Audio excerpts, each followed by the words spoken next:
환영하고 또 소중한 기회를 주셔서 너무 감사합니다. 이렇게 선교사님들과 함께 말씀을 나눌 수 있는 귀한 시간을 주셔서 너무 감사하고요.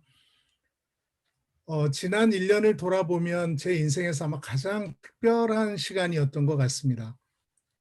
CCC의 사역 특성이 늘 전략을 세우고 또 잘 준비해서 목표를 이루기 위해서 막 달리는데, 지난 1년 동안은 계획 세우고 전략 준비하고 했던 것이 다 무용지물이 되고 정말 하나님 앞에 기도할 수밖에 없는, 주님 어떻게 가야 되죠? 어떻게 해야 되죠? 저희가 해왔던 사역과 사역의 방법과는 또 다른 모습으로 이렇게 섬겼던 한 해인 것 같습니다. 지난 1년은 그야말로 예측할 수 없는 그 불확실의 시기였는데요. 그렇게 살다 보니까 좋은 것도 좀 많이 생긴 것 같습니다. 사실 오늘 같은 이런 모임도 코로나 덕분에 이렇게 모일 수 있지 않나 하는 생각이 좀 들어지고요. 한 자리에 이렇게 귀한 선교사님들과 함께 모일 수 있는 것이 은혜고 선물이라는 생각이 들어집니다. 코로나를 보는 시각에 따라 그 대응하는 방법들이 다 달라지더라고요. 코로나를 전염병으로 보시는 분들은 야, 이거 신속하게 빨리 백신이 만들어지고 치료제가 나와서 질병을 극복하는 것이 해결책이다, 이렇게 해서 기도를 하셔도 빨리 백신 만들어지고 사람들 아프지 않고 빨리 치료되게 해주세요, 이렇게 이제 기도를 많이들 하십니다. 그다음에 그 일부에서는 코로나가 정부의 정부나 특정인의 음모다, 이렇게 생각하는 분들도 계신 것 같아요. 그래서 중국 우한의 실험실에서 유출된 이 생물학 무기다. 또 어떤 사람은 미국이 중국을 공격하기 위해서 만든 무기였다. 일부에서는 그 빌 게이츠가 세계 엘리트 그룹을 이끌고 있는데 세계 인구를 줄이기 위해서 코로나 만들었다. 어떤 선교단체 지도자는 백신 맞으면 조정을 당한다, 이런 주장을 하면서 이 음모론에 가세하기도 합니다. 불행히도 한국교회 일부 목회자들은 이 코로나를 이용해서 정부가 교회를 탄압한다, 이렇게 주장하는 분들도 있습니다. 물론 언론이나 이런 데서 필요 이상으로 교회를 지나치게 이렇게 호도하는 것들을 보면서 가슴이 너무 아플 때도 있습니다. 어떤 분들은 그 코로나를 하나님의 심판으로 또 이해하는 분들이 있습니다. 영국의 톰 라이트 목사님은 코로나19가 하나님 심판이라고 결론 내리면 안 된다. 그 위험하다. 우리는 그저 함께 어려운 이웃과 함께 애통해야 한다, 이렇게 말씀을 한 반면에, 또 존 파이퍼 목사님은 모든 일에 이유가 있고 하나님은 이것을 알고 계신다. 코로나19는 하나님 계획 아래 이루어진 심판이다, 이렇게 또 직접적으로 말씀을 하시는 분도 있습니다. 코로나를 이렇게 심판으로 이해하는 경우에는 개인이나 교회, 국가 단위로 이 회개와 기도 운동이 일어나고 주님께로 돌아가야 되겠다 하는 결단의 운동들이 일어나는 것을 볼 수가 있습니다. 한편으로 이 코로나를 선교적 관점으로 봤으면 어땠을까 하는 아쉬움도 좀 있습니다. 코로나 때문에 경제적으로나 정서적으로나 관계적으로나 건강이나 여러 면에서 어려움을 겪는 우리 이웃들을 많이 보고 있는데요. 국내외적으로 엄청난 선교의 접촉점들이 생겨났는데 이 코로나를 세상과 이웃을 섬길 수 있는 그런 기회로, 또 교회 밖의 사람들에게 또 이렇게 교회가 섬기는 그런 모습을 좀 보여줬으면 좋겠다 싶은데, 일부 교회에서 대면 예배를 지나치게 강조하다 보니까 이 교회나 그리스도인들이 굉장히 이기적인 집단으로 이렇게 인식이 돼서 호감도 또 신뢰도가 바닥을 쳐버렸습니다. 그래서 기독교 신뢰도가, 호감도가 20% 밑으로 내려가는 이런 사태까지 발생을 했습니다. 굉장히 안타까운데요. 코로나를 통해서 한번 코로나의 코로나를 통해서 하나님 뭘 원하시는지를 한번 돌아보면서 또 오늘 다니엘서 말씀과 함께 연관을 지어서 우리는 이 시대에 어떻게 해야 되나 잠깐 생각을 해보면 좋겠습니다. 165년에 안토니우스 역병이 로마에 일어나서 팬데믹 같은 상황이 됐습니다. AD 251년에도 키프로스 역병, 아마 천연두일 것이다 이렇게 추정을 하는데 로마 전역에서 약 1000에서 3000만이 사망하는 그런 큰 사건이 일어났습니다. 그 다음에 또 역사적으로 중요한 팬데믹이 14세기 유럽에 일어났던 흑사병인데요. 약 6천만 명 정도가 사망한 것으로 기록이 되어 있습니다. 전 세계 인구의 약 한 20%가 죽어나가는 엄청난 사건이었습니다. 그 다음에 이제 1918년에 스페인 독감이 생기면서 약 4, 5천만 명이 사망하는 전 세계 인구의 약 한 30분의 1 정도가 사망하는 그런 사건이 이때 또 발생을 합니다. 그래서 큰 팬데믹들이 몇 번 일어나는데 이제 코로나19가 일어났습니다. 현재까지 260만 명이 사망을 했고 사망자는 아직은 당분간은 더 계속 늘어날 것으로 보여집니다. 이 코로나 이런 팬데믹 현상들이 있을 때마다 세계 역사에 큰 변화들이 좀 일어났습니다. 아토니우스 역병과 키프로스 역병이 일어났을 때는 모든 사람들, 의사들조차도 다 포기한 상태에서 크리스찬들이 그들의 시체를 처리하고 어려운 사람들을 도와주었습니다. 그것으로 인해서 기독교의 신뢰도가 올라가고 또 기독교의 사회적 영향력이 증대가 되는 그런 일이 생기게 되었죠. 14세기 유럽 흑사병 때는 봉건 제도가 붕괴되고 많은 사람들이 농노들이 일을 해야 되는데 농노들이 다 죽어버리니까 봉건 제도가 붕괴되고 자본주의가 등장하고 그로 인해서 문예부흥, 르네상스가 시작이 되는 세계 역사가 완전히 이 패러다임 시프트되는 그런 일들이 생깁니다. 그다음에 1918년 스페인 독감은 이것으로 인해서 1차 대전이 중단이 됐고요. 그다음에 미국이 사람들이 많이 죽으니까 이것을 적은 인력으로 또 생산을 해내기 위해서 산업화를 진행하게 됩니다. 그러면서 미국의 현재 부가 이때부터 이제 쌓여지게 되죠. 자, 그러면 코비드 19을 통해서는 우리가 어떤 변화를 기대하고 어떤 변화가 생길 것을 예측하는가 이렇게 보면 많은 분들이 이 BC와 AD가 나눠졌다. Before Corona, After Disease 하면서 이것을 예수님 탄생하신 사건만큼이나 굉장히 임팩트 있고 중요한 일이라고 생각을 하는 것 같습니다. 제가 엊그제 미국의 노스캐롤라이나에 있는 침례교 목회자들 대상으로 세미나를 하면서 정리한 내용인데요. 3가지 정도 큰 변화가 있을 거다. 코로나 이후에 디지털화가 가속화될 것이고 그래서 비대면 업무나 재택근무, 화상회의, 원격 교육, 온라인 쇼핑 이런 것들이 우리의 삶의 디지털화가 더 가속화될 것이다.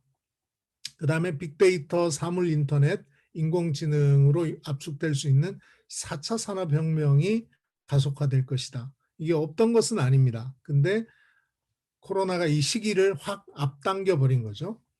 그 다음에 이제 3번째 큰 변화 중에 하나가 그동안은 이제 글로벌리제이션, 이 세계화가 계속 강조되어 왔고 여러 나라들이 함께 연합해서 또 이 세계화를 이루어 갔는데 중국과 미국이 이제 자국 우선주의로 돌아서고 영국은 브렉시트 하면서 이제 EU에서 탈퇴하고 그러면서 유엔의 기능도 약화되고 사실 코로나 이 상황에서 유엔이 뭐 한 게 하나도 없거든요.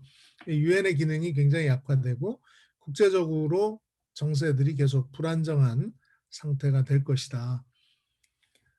이게 얼마나 갈지는 모르겠습니다. 그러나 최소한 앞으로 10년 정도는 이런 이런 방향성을 가지고 세상이 좀 변하지 않을까 이런 예측을 우리가 합니다. 그러면 교회나 선교나 우린 어디로 가야 되나 이렇게 변한다고 하는데 어디로 어떻게 가야 되나 하는 그런 고민이 생기고 기도가 되었어요. 그래서 제가 그 영화 제목인데 그 코바디스라는 영화 제목을 인용해서 코바디스 도미네 주여 어디로 가시나이까? 주님 어떻게 이 세상을 어디로 끌고 가기를 원하십니까? 이 코로나 시대 우리는 또 교회는 선교는 어디로 가야 합니까? 이런 질문을 하게 되었습니다. 오늘 읽은 본문 말씀을 통해서요. 그 구약 성경에 이 코로나는 아니지만 팬데믹은 아니지만 정말 이 환경이 하루아침에 바뀌어버린 사람들의 이야기를 한번 보면서 거기에서 우리가 이런 갑작스럽게 변화된 환경에서 어떤 신앙인으로서 사역자로서 어떤 모습으로 살아야 될까를 좀 생각을 해보려고 합니다. 요시야 왕이 그 느고 이집트의 느고 2세와 전쟁을 해서 사망을 하게 됩니다. 그래서 요시야 왕의 뒤를 이어서 그의 아들이었던 여호아스가 왕으로 이제 추대가 되게 되는데 느고 2세의 허락 없이 이제 세워버린 거죠. 그래서 석 달 만에 폐위가 되고 그 다음에 이제 여호야김을 느고 2세가 왕으로 이렇게 세우게 되어집니다. 그런데 이제 BC 605년에 갈그미스 전투에서 바벨론하고 이집트가 싸우면서 이집트가 여기에서 이제 대패를 하게 됩니다. 그러면서 바벨론이 이 유다를 장악하기 위해서 느부갓네살이 이제 쳐들어오고 이때 1차로 포로로 젊은 그 귀족들과 왕족들 중에 젊은이들을 포로로 잡아가게 됩니다. 잘 아시는 것처럼 여기에 잡혀갔던 대표적인 인물이 다니엘이죠. 다니엘과 세 친구들이 이때 바벨론으로 포로로 끌려가게 됩니다. 예루살렘에서 나라가 조금 약하긴 했지만 예루살렘에서 나름 왕족과 귀족으로서 편안한 삶, 또 예루살렘 성전에서 마음껏 하나님을 예배하고 그랬던 이들의 삶이 한순간에 바벨론으로 옮겨지면서 한순간에 완전히 다른 삶으로 바뀌어지게 됩니다. 그 당시 바벨론은 세계 그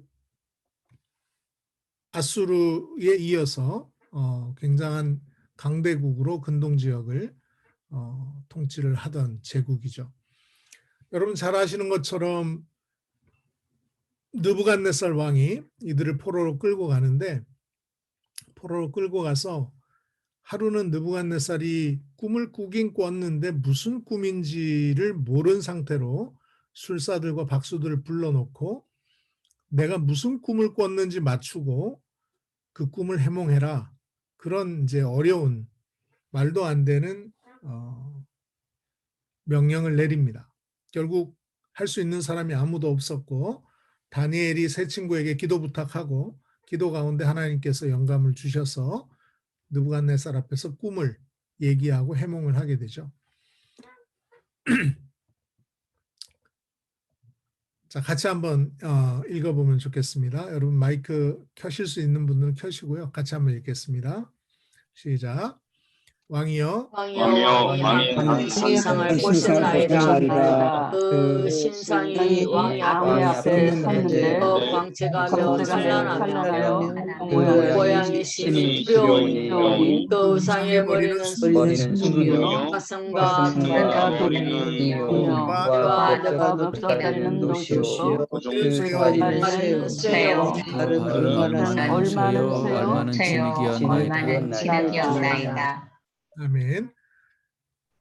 이 다니엘은 느부갓네살이 꿈을 꿨는데 큰 신상을 봤습니다 하면서 이 신상을 설명을 합니다. 그리고 또 그 뒤에 나오는데 또 왕이 보신즉 손대지 아니한 돌이 나와서 신상의 쇠와 진흙의 발을 쳐서 부서뜨림에 그때 쇠와 진흙과 녹과 은과 금이 다 부서져 여름 타작 마당에 겨같이 되어 바람에 불려간 곳이 없었고 우상을 친 돌은 태산을 이루어 온 세계에 가득하였나이다 하면서 이렇게 서 있던 훌륭한 이 신상이 돌이 나와서 이 신상을 부서뜨릴 것이다. 이런 이제 얘기를 하죠. 그리고 이 꿈의 해석의 마지막 부분이 하이라이트가 이 부분인데요. 같이 한번 읽겠습니다. 이 열왕의 때에 하늘의 하나님이 하나님이 나라를 나라를 세우시리니 세우시리니 이것은 영원히 망하지도 아니할 것이요 그 국권이 다른 세계로 들어가지도 아니할 것이요. 것이요 모든 나라를 우리의 이 전- 모든 나라를 이 나라를 주권하고 영원히 설 것이라. 자, 그래서 이 신하들이 느부갓네살이 신상을 세웁니다. 높이는 약 한 30m 정도 된 60규빗짜리 신상을 세우고 낙성식을 하게 되죠. 그때 금신상에 절하라 누구든지 엎드려 절하지 않는 자는 즉시 맹렬히 타는 풀무불에 던져 넣으리라 이렇게 하는데 거기 절 안 하는 사람이 있죠. 3명 다니엘의 세 친구들이 절을 하지 않습니다. 그때 왜 너희는 절하지 않느냐? 지금이라도 절하면 용서해 주겠다. 그랬더니 이 세 친구들은 우리가 절하지 않겠습니다. 우리가 섬기는 하나님이 우리를 구원하시겠고 혹시 그렇지 아니하실지라도 우리는 금신상에게 절하지 않겠습니다. 라고 얘기를 합니다. 그리고 정말 뭐 무슨 다른 드라마틱한 전개나 이런 게 전혀 없이 아시는 것처럼 이렇게 풀무불 속에 신상을 만들기 위해서 용광로가 있었겠죠. 그 풀무불 속에 던져지게 됩니다. 그 다음에 다니엘은 그 다리오 왕 시절에 30일 동안 120명의 고위 간직자들과 3명의 총리가 있었는데 이 다니엘이 3명의 총리 중에 한 명이었죠. 다른 사람들이 다니엘의 흠 잡을 데가 없으니까 이 신앙을 가지고 하나님 믿는 이 신앙을 가지고 이게 흠을 좀 잡아야 되겠다. 그래서 왕 외에 어떤 신이나 사람에게 기도하면 사자굴에 던져넣기로 한 법을 만들어버리고 그리고 다니엘을 지켜보는데 다니엘은 평소에 하던 대로 예루살렘을 향해서 창문을 열어놓고 하루에 3번씩 기도하는 장면이 다니엘서 6장에 나옵니다. 전 여기에서 와, 이 사람들 너무 무모하다. 다니엘과 이 세 친구들 너무 무모하다. 이들은 지금 1차 포로로 끌려와서 이제 망해가는 나라의 미래를 도모해야 될 사람들이고 이 사람들은 잘 우리가 여기서 준비되고 훈련되고 여기서 인정받아서 나라를 다시 재건하겠다 뭐 이런 계획을 했지 않겠습니까? 그런데 너무 어이없게 풀무불 속에 던져지고 사자굴 속에 던져지는 사건을 보면서 이것을 왜 이렇게 했을까? 이 세 친구들도 사실은 빠져나갈 구멍이 있었을 것 같아요. 그냥 주님 아시지요 이러고 그냥 무릎을 꿇는다든지 아니면 그냥 엎드려서 자버린다든지 아니면 배 아프다고 화장실을 가든지 뭐라도 피할 궁리가 있었을 텐데 그걸 피하지 않고 맞섭니다. 다니엘도 마찬가지입니다. 30일 동안 기도하지 마라 그러면 30일 동안 창문 닫고 기도하든지 아니면 30일 동안 아무도 보이지 않는 골방에 들어가서 기도하든지 아니면 하나님 30일 동안 내가 기도 안 하겠습니다. 뭐라도 할 수 있었을 거예요.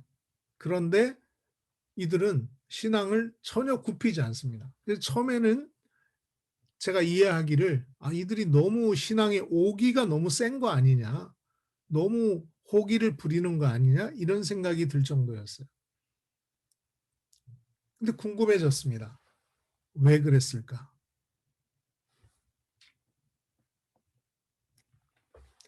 금신상에 절하라고 했을 때, 다 엎드렸을 때 그냥 수그리기라도 하면 반쯤만 수그려도 표시가 좀 안 날 텐데 왜 이렇게 뻣뻣하게 서서 굳이 대놓고 반항하는 것처럼 보였을까? 왜 그랬을까?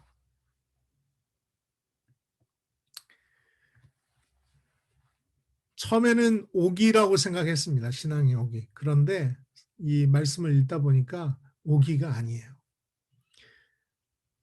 다니엘서 2장에서 해몽했던 그 말씀에는 느부갓네살은 다른 게 보이지 않았습니다. 그냥 자기 나라가 금머리고 자기가 최고 그 금으로 된 머리라는 그 사실에 너무 열광을 한 거죠. 그런데 다니엘과 친구들은 그것을 본 것이 아니었어요. 그 예언의 맨 마지막 부분, 하늘에 하나님이 세우시는 한 나라를 봤습니다. 말씀을 다시 한번 보면요.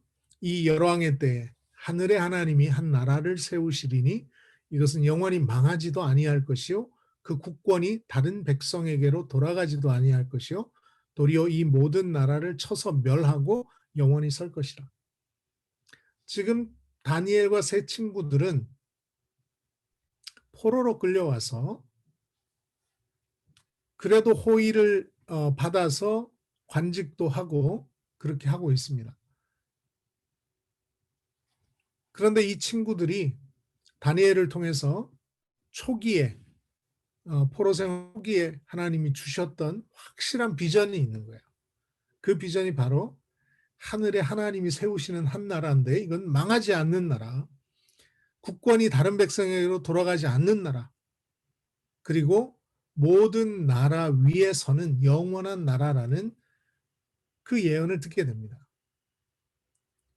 저는 이 다니엘과 이 세 친구들이 여기에 대한 분명한 확신과 믿음과 또 이 말씀을 신뢰했기 때문에 자기의 목숨을 잘 보존해서 나라를 다시 세우는 미래를 좀 도모해야 될 거라고 우리는 생각하는데 그게 아닌 거예요. 하나님, 내가 없어도 하나님 영원히 멸망하지 않는 나라 세우실 거야. 전 선교가 코로나 때문에 멈춰지면서 저희가 어떡하나 난리 났다, 큰일 났다, 어떻게 해야 되지? 굉장히 불안한 마음이 생겼습니다. 우리가 선교 안 하면 마치 세계 선교가 망할 것처럼. 네. 근데 우리 하나님 선교의 하나님이시잖아요. 미시오 데이. 하나님이 이 코로나를 허락하셨다면 저는 하나님이 결코 손해 보시지 않는다. 하나님의 꿈을 이루시는데 결코 후퇴하지 않으실 거다 하는 생각이 들었습니다. 그러고 나니까 굉장히 편안해졌어요. 저희가 매년 한 2,000명 이상 단기 선교를 나가고 100여 명씩 개척팀으로 또 1년 선교사로 또 매년 한 3, 40명씩 선교사 파송되고 막 이렇게 굉장히 루틴이 풍성하게 이렇게 돌아갔었는데 단기 선교 한꺼번에 다 못 가게 됐죠. 또 해외로 나가는 모든 프로젝트가 중단됐죠. 어쩌면은 가장 큰 이 코로나의 피해를 호소할 부분이 아마 선교가 아닌가 하는 생각이 들어집니다. 가장 큰 충격을 받았어요. 근데 이 말씀이 저에게 굉장히 위로가 됐습니다. 여러분 한번 저를 따라해 주시면 감사하겠습니다. 이 열왕의 때에 예. 하늘의 하나님이 하늘의 하나님이 한 나라를 세우시리니. 한 나라를 세우시리니. 아멘. 여러분 아멘. 하나님 나라는 망하지 않고 영원히 주님이 주권을 가지고 이 모든 나라를 통치하시고 그 가운데 영원히 세워질 것을 믿습니다. 주님 어디로 가야 됩니까? 하는 질문을 여기서 다시 한번 드리고 싶습니다. 그러면서 이 코로나 시대 우리의 이 분주하고 조급한 마음들 이런 것들을 조금 돌아보면서요. 얼마나 다니엘과 친구들도 그렇고 얼마나 조급했겠습니까? 나라가 이제 풍전등화의 그 위기에 아직 국권은 살아있고 왕은 있지만 그러나 다른 나라의 식민 통치를 받으면서 이 위태위태한 나라 하나님 어떻게 해야 됩니까? 그리고 포로로 끌려와서 그 포로지에서 이들은 전혀 문화와 언어와 음식과 모든 것이 다른 그런 삶을 살면서 이들은 어떻게 신앙을 지켰어야 되는가. 약속의 땅이라고 했는데 그 약속의 땅을 이제 통치권을 뺏겨버리고 예루살렘 성전마저 이제 조만간 또 무너지게 되잖아요. 다니엘은 그 포로로 다 끌려간 그 역사 속에 다 2차, 3차 포로기까지 다 경험을 합니다. 다 그 소식을 듣고 2차로, 3차로 끌려왔던 사람들을 다 만나게 되죠. 그들은 무슨 소망을 갖고 살았을까? 많은 분들이 코로나가 얼마나 더 가겠습니까? 했을 때 최소한 3년, 4년 갑니다. 백신이 나와도 또 치료제가 나와도 이 전 세계적으로 이것이 해소가 되기 위해서는 최소한 3년에서 5년 정도를 보고 있습니다. 그리고 그 기간 동안 한국 교회는 성도 수가 약 한 많이 보는 분은 50%까지 절반 정도 성도가 감소할 것이다. 그리고 여러 면에서 문화도 많이 바뀌고 이러기 때문에 교회도 굉장한 챌린지를 받습니다. 그럼 교회가 챌린지가 되면 선교 역시 굉장한 챌린지를 또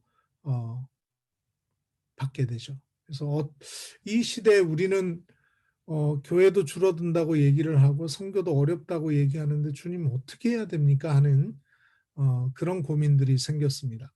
그러면서 한편으로는 뭐 디지털로 다 바뀌고 AI가 생겨나고 주님 이 시대에 우리는 어떻게 선교해야 되겠습니까? 미래 선교는 어때야 되겠습니까? 굉장한 고민을 좀 했습니다. 근데 하나님이 그 정리를 하면서 한 4가지 정도 말씀을 주셨는데요. 첫 번째는 다시 본질로 돌아가라 하는 것입니다. 한 설문조사에서 한국 교회가 코로나 이후에 관심을 가져야 될 주제들 중에 가장 많은 퍼센테이지, 이건 목회자들이 대답하신 건데요. 가장 많은 퍼센테이지가 예배의 본질에 대한 정립. 저는 코로나가 우리 선교에 대한 본질, 예배에 대한 본질, 그리스도인의 본분에 대한 본질, 또 교회의 본질 이런 것들을 다 다시 돌아보게 만들었다는 생각이 들어집니다. 다니엘과 친구들도 예루살렘 성전에서 많은 행사와 많은 예배와 절기에 따라서 했던 그 많은 프로그램들이 있었을 거예요.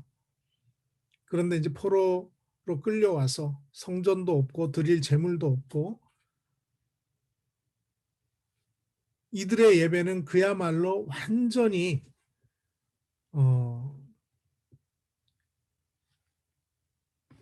포장지가 다 벗겨진 그냥 알맹이만 남아있는 그런 상태였던 것 같습니다.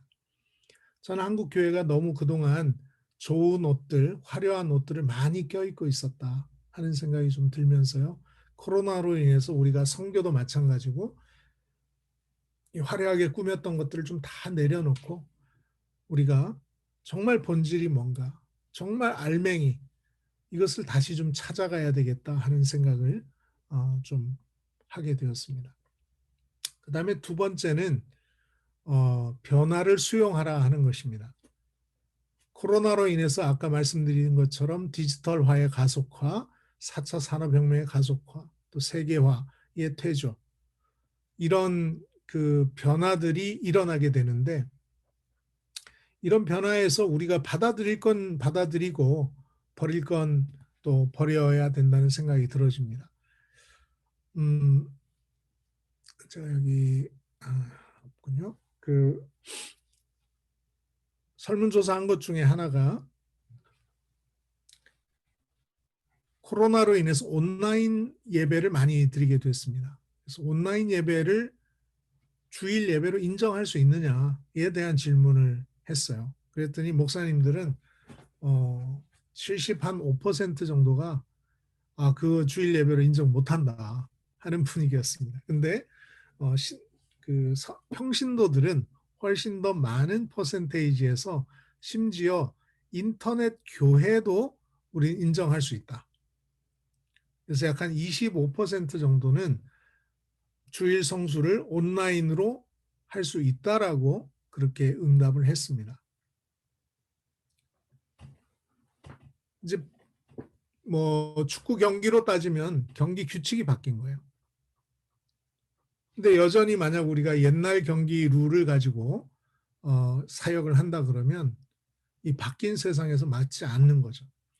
다니엘도 바벨론으로 끌려갔을 때 그냥 수용해도 될 만한 게 있었습니다. 뭐 이름 바꾸는 거 바꿀 수 있다. 그래서 벨드사살이라는 이름도 바꾸고 사드락 메삭 아벳느고라는 새로운 이름들을 다 사용했습니다. 그러나 이것은 바꾸고 싶지 않다. 안 바꿔야 되겠다라고 해서 뭐 채식을 한다든지 하여튼 바꿀 수 없는 우상에게 절을 할 수 없다든지 이런 절대적인 가치는 또 지키게 되죠. 저는 이 코로나 시대에 우리 교회 사역자들과 선교사님들이 바꿀 것과 바꾸지 않을 것들을 잘 구분해서 변화를 우리가 휩쓸려 가면 안 되지만 이 변화에 적응을 해야 되겠다 하는 생각을 좀 합니다. 변화를 수용해야 되겠다. 그 다음에 세 번째는 새로운 일을 시도해 보라 하는 것입니다. 시대가 너무 변해서 전통적으로 해왔던 방식들이 이제 통하지 않게 됐습니다. 저희도 이제 코로나 터지면서 단기 선교를 못 나가니까 어떡하지?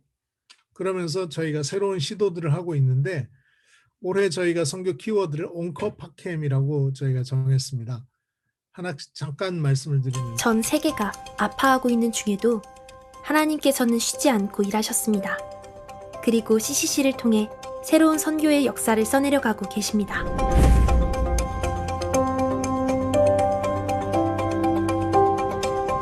짐바브웨에서는 코로나로 인해 식량 공급이 끊겨 힘들어하는 사람들에게 주식인 옥수수 분말을 나누어주는 사역을 하고 있습니다.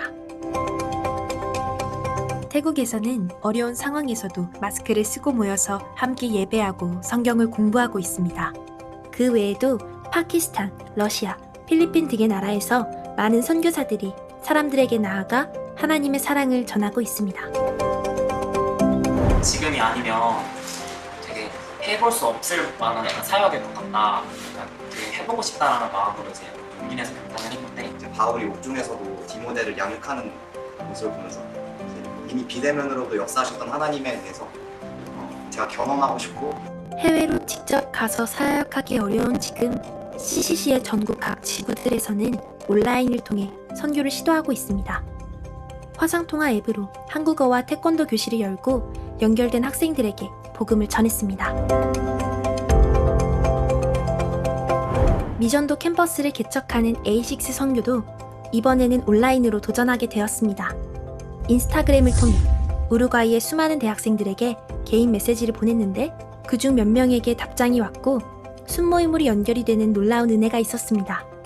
마리아라는 친구가 DM이 와서 연결이 됐는데 친구에게도 이제 사역리를 전하고 싶은 마음이 들어서 줌으로 모임 시간을 정했어요. 그 친구가 함께 살고 있는 룸메이트를 이제 초청해서 아드리아라는 친구를 데리고 와가지고 동시에 이제 2명에게 복음을 전하고 또 순모임에 도전할 수 있게 되었어요. 메시지가 와가지고 하나님은 선하시다, 우리를 이렇게 만나게 하신 것에 되게 감사하다라는 메시지를 줬는데 그걸 보면서 저도 은혜가 되고 또 감사했던 시간이 되었어요. 온라인은 더 힘들 거야 라는 마음들이 있었어요. 포기하는 마음까지 막 갔었을 때 또 그 우루과이에 이러한 성장할 수 있는 공동체를 기다리고 있었던 그 친구들을 예비해 두신 것들을 보면서 하나님은 쉬지 않으신다는 말씀을 되게 묵상하는 시간이었던 것 같습니다. 그리고 온라인 원격 선교뿐만 아니라 대만, 캄보디아, 태국, 러시아, 일본 등으로 6개월에서 1년을 단기 선교사로 헌신한 많은 학생들이 있습니다. 네, 하나님께서 선교의 마음을 주셔서 어떤 방법으로 선교로 갈 수 있을까 기도를 했을 때 힌트 훈련에 지원하게 되었습니다. 출국이 안 된다는 또 연락을 받고 마음이 되게 어려웠었는데 동시에 대만으로의 출국이 또 열렸다고 하셔서 코로나는 하나님께서 해결하신다면 아무것도 아니겠구나라는 확신과 함께 기대함으로 기다리고 있습니다. 그 무엇도 세상을 향한 하나님의 사랑을 막을 수는 없습니다.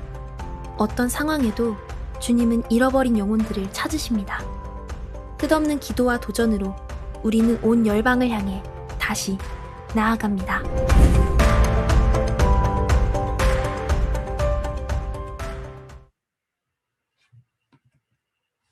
네, 온컵 팟캠이란 키워드를 말씀드렸는데 온은 온라인 선교입니다. 온라인을 통해서 저희가 단기 선교를 진행하고 있고 이번 겨울에도 600여 명이 온라인 선교에 참여를 했습니다.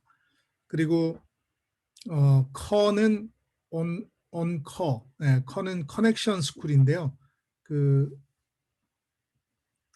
오늘 기도 링크 맨 밑에 보면 영상이 하나 뜰 겁니다. 그거 한번 나중에 보시면 좋겠고요.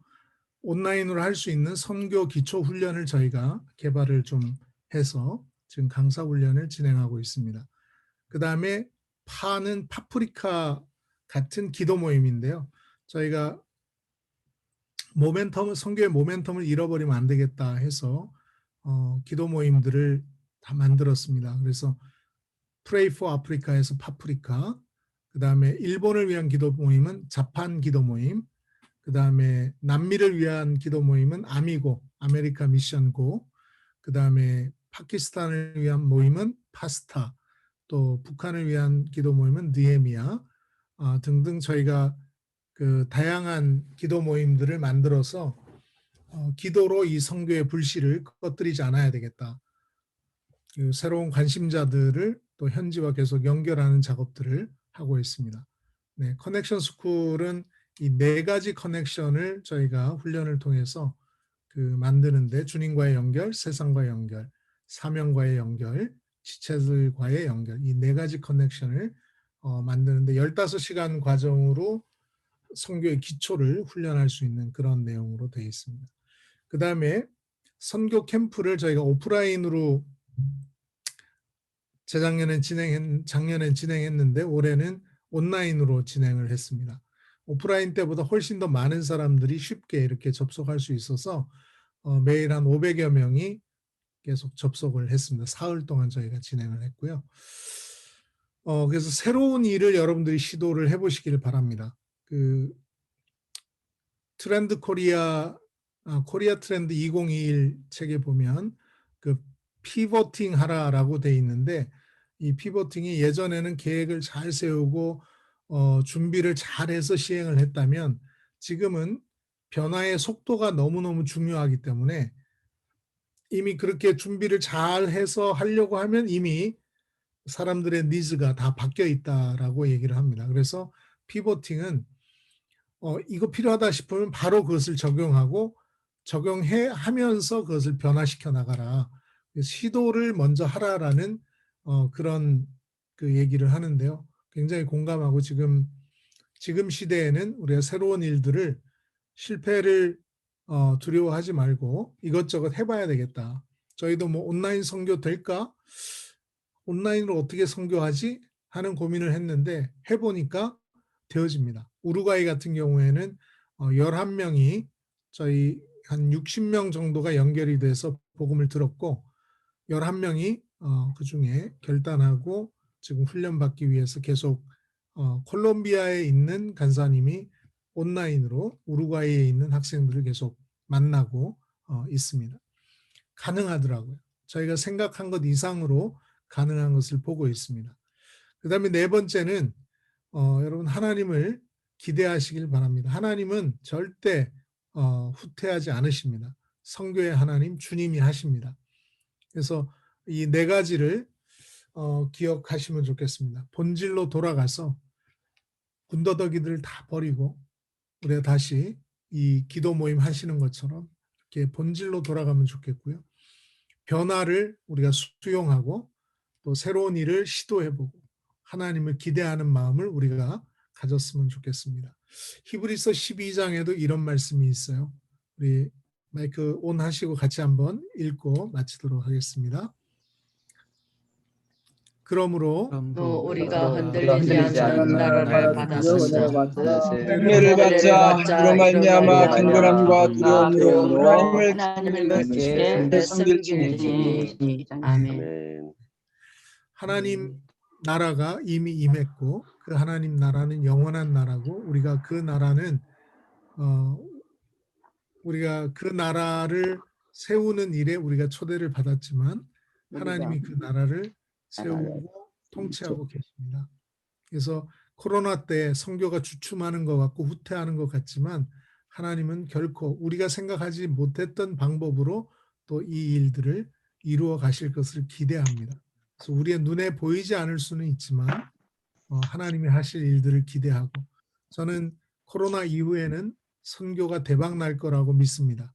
왜냐하면 코로나 전에 우리가 열심히 해왔던 오프라인의 그 방법들과 코로나로 인해서 우리가 배운 이 온라인의 방법들 두 가지를 다 전략을 쓸 수 있기 때문에 코로나 이후에는 우리가 쓸 수 있는 방법들이 훨씬 많고 또 코로나 때 해외를 가고 싶었는데 마음을 정말 저희도 포기하는 친구들이 많이 있거든요. 갈 수 있는 방법이 없어서. 그런데 코로나가 끝나고 갈 수 있는 기회가 되면 그 친구들이 다 한꺼번에 이렇게 헌신할 것 같아요. 그러면 하나님이 그동안 이렇게 선교에 대한 열망을 부어주셔서 또 코로나 이후에 다시 그 전에 했던 방법과 또 새로운 방법들을 다 사용하는 그런 멋진 선교의 부흥이 기대가 되어집니다. 네, 현장에서 여러 면에서 고군분투하고 계실 텐데 이 말씀 통해서 걱정하지 말고 기대하십시다 하는 말씀을 좀 드리고 싶었습니다. 그리고 새로운 시도 한번 해보십시다. 우리가 주님이 일하시는 것을 새로운 시도를 통해서 저희가 보고 있습니다. 함께 주님의 하실 일들을 기대하는 모두가 되었으면 좋겠습니다. 네, 감사합니다.